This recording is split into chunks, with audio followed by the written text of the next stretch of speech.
to help African countries invest in financial institutions to help the continent benefit from concessional loans while addressing a high-level forum on digital economy in Beijing, China. President Ruto has also implored China to invest more in renewable energy in Africa to address the negative effects of climate change. Henry Tende now reports. In his fourth day official visit to China, President William Ruto has sought China's help for African countries to invest in financial institutions while also leveraging on the business partnership with these institutions to access concessional loans.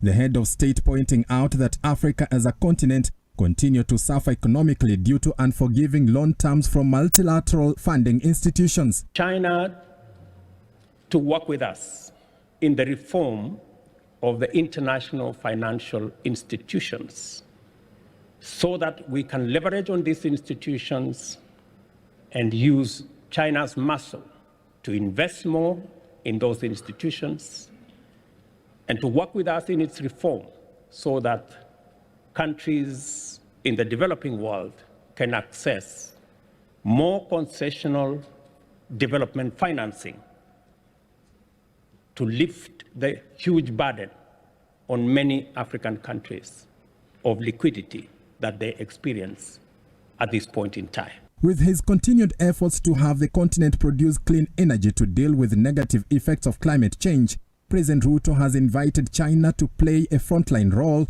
and invest in renewable energy in the region. China's immense knowledge and capabilities in renewable energy will go a long way in ensuring that we unlock the huge potential of renewable energy assets in our continent and investments in green manufacturing, green industrialization. On matters digital economy, President Ruto has fronted Africa as a region that is ripe for investments in digital development, calling for investors to leverage on the opportunity provided by a youthful and energetic population to develop the digital infrastructure in Africa. Africa is emerging as the last frontier of global industrial transformation.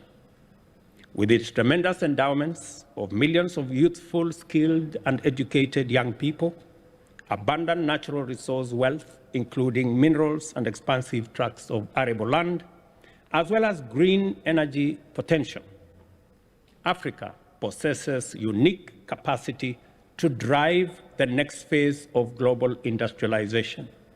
This means that Africa can become the world's clean, green, cheap global manufacturing hub if the right volumes of investment is directed to our continent within a short time.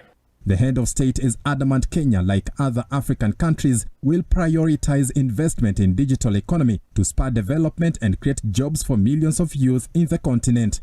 Ultimately, this is the irresistible promise of the digital economy. Its capacity to be inclusive, democratic, to empower individuals and groups with global reach and limitless opportunity, and make possible the most efficient exchange of goods, services, and information. Henry Tende, Look Up TV.